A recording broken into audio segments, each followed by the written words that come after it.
The most important thing was to stay true, and I can't say it enough, to the DNA of Kurosawa's Seven Samurai, which is what Sturgis did. They almost took it word for word. You know, we didn't take it word for word. Because it's a different time, it's a different era. You know, young people that don't know Westerns need to feel like they have it their own.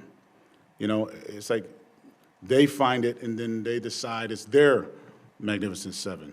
You know, I watched Magnificent Seven with my grandmother when I was 12. So it has a special place in my heart because I watched it with her.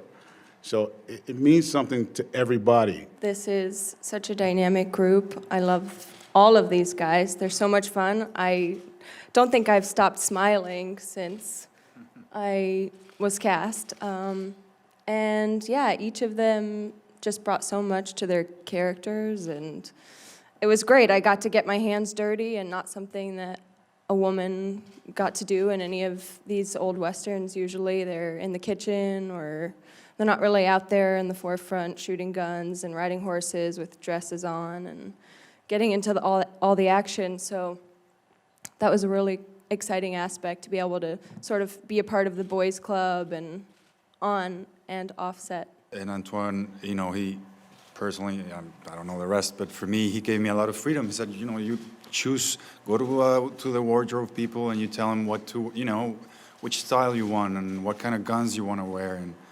And you know, as an actors, we appreciate that, you know, to have that creative freedom. What drew me to it was, this is a person who suffers the regret of having sinned in his life in a major way. You know, I think he carries around some pretty heavy stuff inside of his heart that's convinced him that he's less than savory. He doesn't think that he's a good guy. And when you think you're a bad guy, you let yourself do bad things. And then when you come to terms with the idea that you may be good inside of your heart, I think you have to face the bad things that you've done. One of the things that worked between me and Manuel is we were naturally competitive with each other, spinning our guns and drawing our guns.